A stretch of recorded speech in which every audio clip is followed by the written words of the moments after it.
میرا ابھی جیسے آپ نے کہا کہ ان کو اگر کام کرتے ہوئے ہی اپنی صفائی کا موقع دیں یا کچھ ثابت کرنا یا ثبوت دینا. وہ پرانا زمانہ تو یہ تھا کہ لوگ کہتے تھے کہ ایسے بندے کو جو کوئی عہدے پہ ہے تو اس کو معطل کر دے تاکہ وہ اثر انداز نہ ہو چیزوں پہ. بھائی آپ کیوں اسے معطل کریں, اسے ہونے دیں اثر انداز. نہیں لیکن سر اس کو تو یہ میسج جا سکتا ہے کہ ایڈی بھی کوئی گل نہیں ہے, کوئی فرق نہیں پڑا. ہاں تو کوئی فرق, یہ میسج اچھا میسج ہے نا کہ جب بندہ غافل ہوتا ہے تو پھر ہی پکڑا جاتا ہے نا. تو اگر اس کو میسج یہ جائے گا کہ میں اپنی جگہ پہ فنکشن کر رہا ہوں, لیکن جو دوسرے لوگ ہیں وہ اب تو واچ مین کا کردار ادا کریں گے نا, جنہوں نے پہلے نہیں کیا, جنہوں نے پہلے وسل بلو نہیں کی. اس پہ میں ذرا بعد میں آؤں گا کہ جنہوں نے پہلے وسل بلو نہیں کی انہوں نے کیوں وسل بلو نہیں کی. لیکن اب جب کوئی بندے کے اوپر سایہ آ جاتا ہے جی تو پھر لوگ نظر رکھنا شروع کر دیتے ہیں,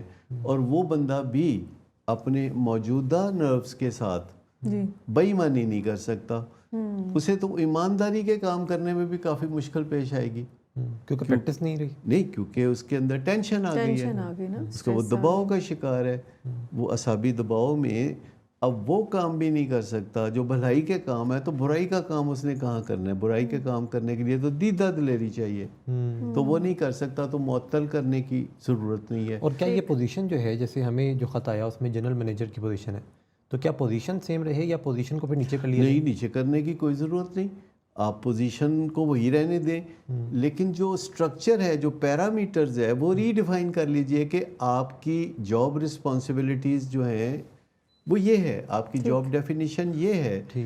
اس میں روپے پیسے کو چھونا آپ کے لیے منع ہے, نہ ریونیو کو نہ ایکسپینڈیچر والے رقم کو. وہ جن لوگوں کا کام ہے ان کو کرنے دیں, کیونکہ جس کا کام ہے وہ اسی کو ساجے ہے نا.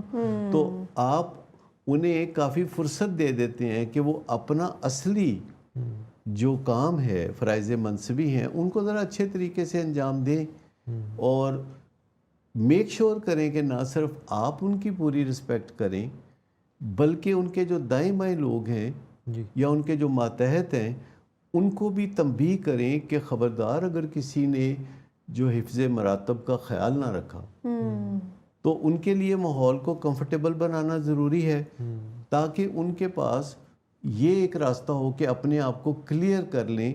جو کہ انہوں نے کہا کہ وہ سوال گندم اور جواب چنا یا آئیں بائیں شائیں کرتے ہیں, تو ہمیشہ جو بندہ گلٹی ہوتا ہے نا وہ سوال گندم ہوتا ہے, جواب چنا دیتا ہے.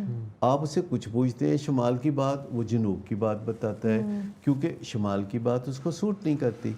تو اس سے آپ کو غصہ آ سکتا ہے, تو آپ نے غصے سے بچنا ہے. اور جب آپ غصے سے بچتے ہیں تو آپ کا دماغ جو ہے, جب آپ کک سٹارٹ کرتے ہیں تو وہ چلنا شروع ہو جاتا ہے دماغ آپ کا. جب دماغ چلنا شروع ہو جاتا ہے تو پھر آپ کو ڈیوائن ہیلپ آ جاتی ہے, پھر آپ کو ماہرین کی مدد آ جاتی ہے. لیکن یہ سب کچھ کر کے آپ خاموش تماشائی تو نہیں بنتے, آپ فوری طور پر فورینزک آڈٹ کرواتے ہیں, اس کے ماہرین کو انگیج کرتے ہیں کہ آئیے میں تو اناڑی ہوں, اب آپ خود کھلاڑی بننے کی کوشش نہ کریں. ایڈے شیر ہوندے تے پھر تسی چڑیا گھر چوندے, تو یہ جو ہے تے شیر بننے کی اب ضرورت نہیں ہے. پھر آپ خود جو ہے اس معاملے کو چھونے کی کوشش نہ کریں, ماہرین کے سپرد کر دیں. ماہرین سے مراد ہے کہ جو لوگ ڈاکومنٹس میں سے گزریں, رسیدوں میں سے گزریں, کمپیوٹر کی بیک گراؤنڈ چیک کریں, وہ سارے معاملات جہاں جہاں ڈیجیٹل فٹ پرنٹس ہیں وہ وہاں سارا کچھ دیکھ کے تو آپ کو نکال کے دیں. اور مین وائل آپ جو ہیں جنرل مینیجر صاحب کو یہ کہہ سکتے ہیں کہ آپ اپنے آپ کو کلیئر کر دیں, یا آپ کنفیس کر لیں کہ آپ نے خود بدھ کی ہے, تاکہ رستہ نکلے آگے.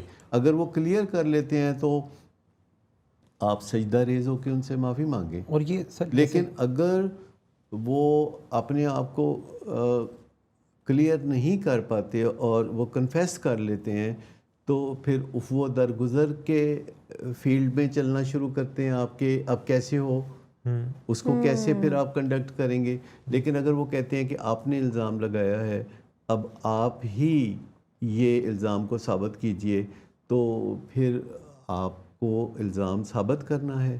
اور اگر آپ الزام ثابت کرتے ہیں تو پھر عفو درگزر نہیں ہوتا، پھر جو ہے آپ تادیبی کارروائی، قانونی کارروائی کی طرف چلتے ہیں. لیکن سارے رستے جو ہیں ان میں سے زندگی کو آگے بڑھانے کا آپ کو موقع ملے گا.